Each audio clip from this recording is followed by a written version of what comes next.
And it came to pass, when all the kings which were on this side Jordan, in the hills and in the valleys, and in all the coasts of the great sea over against Lebanon, the Hittite and the Amorite, the Canaanite, the Perizzite, the Hivite, and the Jebusite, heard thereof, that they gathered themselves together to fight with Joshua and with Israel with one accord. And the inhabitants of Gibeon heard what Joshua had done unto Jericho and to Ai. They did work widely, and went and made as if they had been ambassadors, and took old sacks upon their asses, and wine bottles, old and rent, and bound up, and old shoes and clouded upon their feet, and old garments upon them, and all the bread of their provision was dry and moldy. And they went to Joshua unto the camp at Gilgal, and said unto him, and to the men of Israel, We be come from a far country, now therefore make ye a league with us.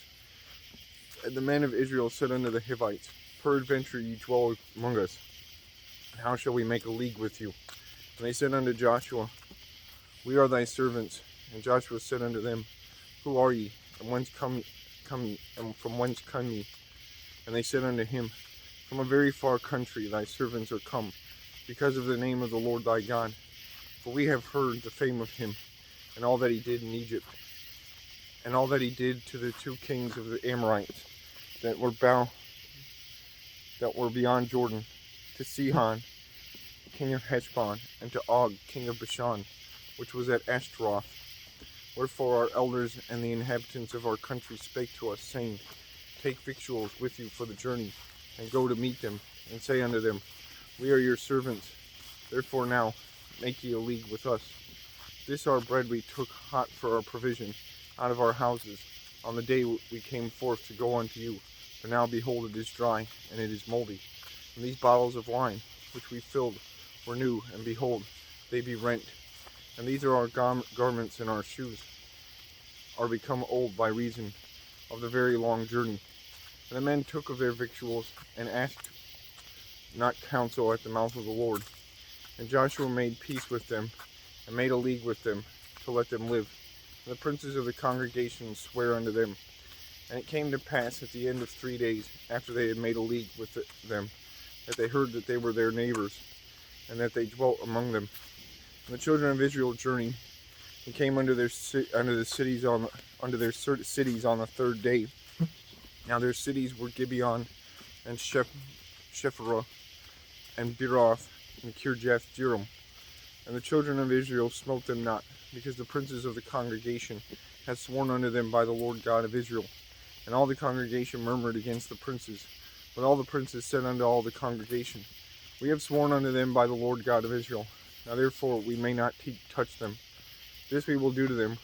We will even let them live, lest wrath be upon us, because of the oath which we swear unto them.